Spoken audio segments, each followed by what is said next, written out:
মৌলভীবাজারের কুলাউড়া উপজেলার প্রায় ৫ লাখ মানুষের চিকিৎসা সেবার একমাত্র ভরসা কুলাউড়া উপজেলা স্বাস্থ্য কমপ্লেক্স। কিন্তু চিকিৎসক সংকট সহ নানা অব্যবস্থাপনায় সুষ্ঠু চিকিৎসা থেকে বঞ্চিত হচ্ছেন এলাকাবাসী। হাসপাতালটিতে ৩৮ জন চিকিৎসকের বিপরীতে রয়েছেন মাত্র ১৪ জন। এর মধ্যে বিশেষজ্ঞ চিকিৎসক ১০ জনের মধ্যে রয়েছেন ৬ জন। সার্জারি বিশেষজ্ঞ, অর্থোপেডিক সার্জন ও সাধারণ অ্যানেস্থেসিওলজিস্ট পদে ৩ জন প্রেষণে বাইরে আছেন। তাই দীর্ঘদিন ধরে এ কেন্দ্রে কোনো সার্জারি হচ্ছে না। অত্যাধুনিক অপারেশন থিয়েটার থাকলেও অব্যবহৃত থাকায় অনেকটাই অকেজো হয়ে পড়েছে।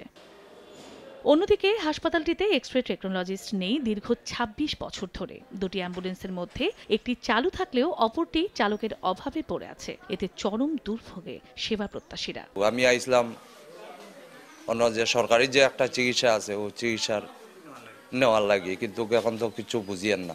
এত বড় একটা প্রতিষ্ঠান কুলাউড়া থানা কমপ্লেক্স, কিন্তু আজকে এই অবহেলিতভাবে ফাল্লাইল। এটা রোগীর তুলনায় আমাদের ডাক্তারের সীমিত, সে অনুযায়ী আমাদের যতটুকু সম্ভব আমরা আমাদের সর্বোচ্চ দিয়ে চেষ্টা করে যাচ্ছি রোগীর সেবা দেওয়ার জন্য।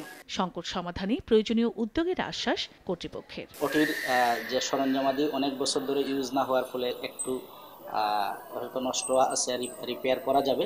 আমাদের গাইনি কনসালটেন্ট নাই, আমাদের সার্জারি কনসালটেন্ট এবং আমাদের অর্থোপেডিক্সের কনসালটেন্ট স্যাররা আছেন, কিন্তু ওনারা ডেপুটেশনে আছেন মৌলভীবাজারে। অথরিটি কিন্তু কনসার্ন আছেন আমাদের এই ব্যাপারটা, এবং অথরিটিও আমাকে আশ্বাস দিচ্ছেন যে খুব তাড়াতাড়ি এখানে জনবল দেওয়া হবে। মানে আসলে এডিকুয়েট পরিমাণে দিতে না পারলেও মোটামুটি সংকট সমাধানের জন্য যতটুকু দরকার এতটুকু দিবেন আমাকে আশ্বাস দিচ্ছেন।